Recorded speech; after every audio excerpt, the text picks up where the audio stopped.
Here is a little snapshot of the bizarre times in which we find ourselves.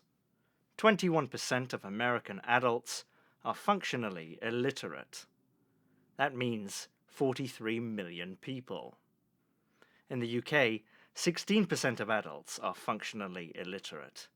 In Germany, it's 14%.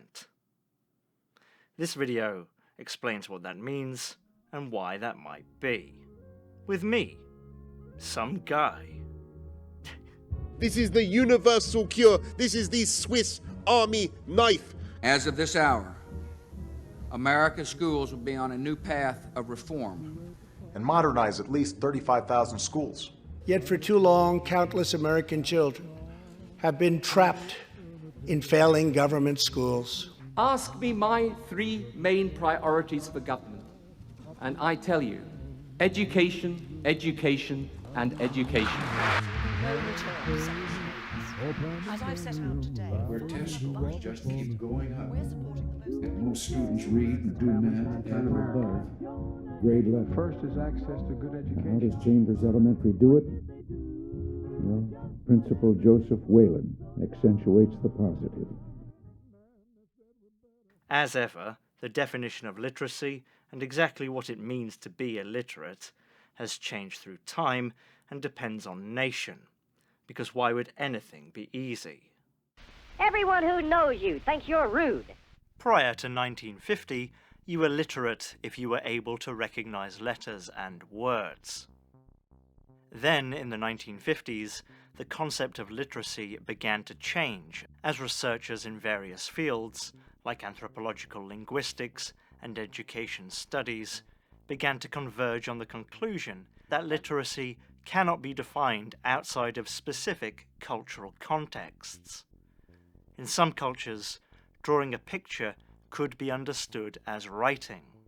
Ultimately, the ability to read and write is a human adaptation, and that adaptation may be more or less important in terms of survival, depending on where and when you live. A farmer in a developing nation who can only read and write a single sentence might well be considered illiterate in their culture, because that is the level of reading and writing that is needed to survive.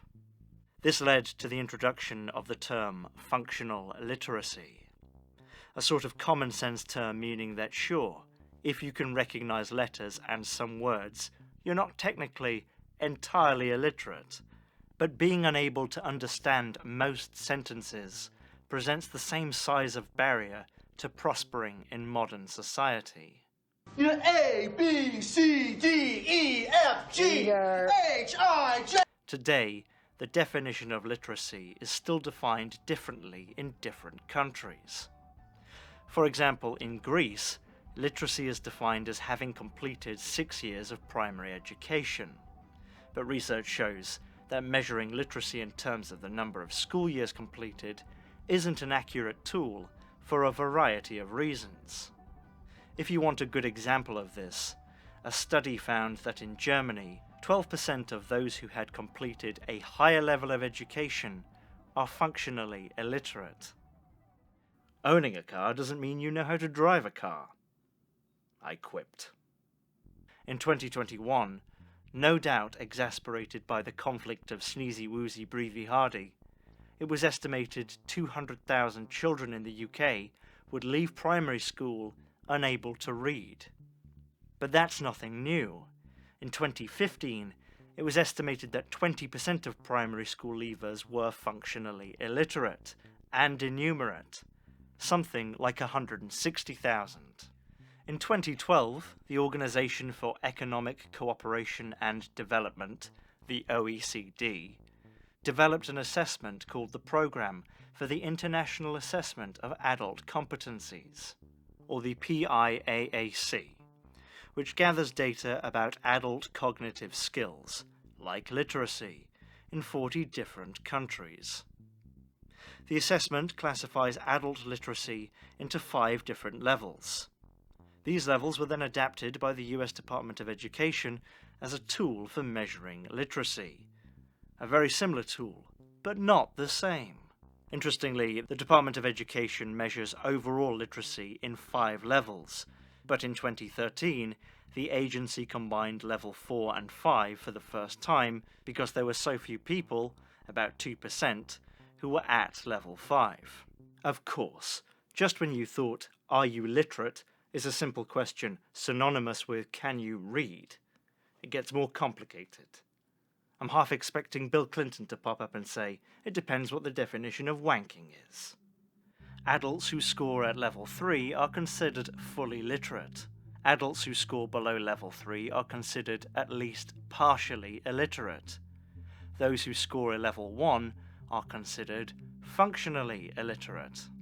If you were to conjure an individual embodiment of the national average, perhaps using some sort of enormous industrial mincing machine, that individual, whether they are from the USA, Germany, the UK, Korea, or many other places, would not have the reading skills to draw low-level inferences. They may have trouble identifying pertinent information or discerning what is and what is not relevant. You can see here the averages of the PIAAC scale. That doesn't mean the spread of reading skills is the same for these similarly scoring countries, but the mean is. There are many adults with both reading and numeracy skills below this. Japan comes out on top in the PIAAC tables for both literacy and numeracy. Less than 10% of Japanese adults score level 1 or below in literacy. But still, that seems like quite a lot. This doesn't just matter because people are missing out on the poetry of William McGonagall. Studies have linked low literacy with difficulty understanding health information and instructions, which can complicate a patient's diagnosis or treatment. The American Journal of Public Health says that the inability to read and understand health information accounts for $232 billion in extra healthcare costs each year. Higher literacy is linked to better employment, reduced poverty, better health, and reduced crime. According to the Barbara Bush Foundation, if the adult population of the US all had at least level 3 literacy skills, $2.2 trillion would be added to the economy. So why is it like this? It doesn't seem especially shocking that illiteracy and poverty are inextricably linked. 22% of children in the US live in poverty. 43% of adults living in poverty have low literacy levels. One of the most important factors to children's future literacy skills is being read to by a parent or having access to books at home. That's not easy if parents are spending their waking hours working and recovering from working, or if they can't really read themselves. Research has shown that children in low-income families hear fewer unique words per day compared to children from wealthy families. The most famous study on this, from the early 90s, found that by age 3, poor children hear on average 30 million fewer words than wealthier children. Researchers say that about 80% of children in low-income households lose reading skills over summer break, while children in high-income households make gains in reading skills over the same period. You can see how this can become a multi-generational cycle, not least because problems reading can be deeply embarrassing, as can the feeling of being behind and unable to catch up. So, if improving the reading and writing skills of a huge number of people would both make their lives better and be an economic benefit, why does the problem persist? Well, in my opinion, to answer that, you have to think like a politician. Sure, you could spend time and money and political capital making education better, but even if that works out, you're not going to reap the rewards for 20 years. You probably won't be in politics by then, probably not here at least. Why bother then? Education is a long game. Politics is not. Magic, magic, I'd like to end by saying that if you have problems reading or writing, you shouldn't feel ashamed. It's not your fault. There are links to adult literacy resources in the description.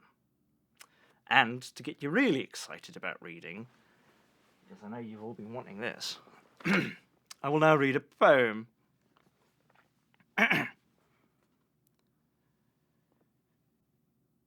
Hark! The wind blows darkly from the eastern window. A poem by Georg Rockall-Schmidt.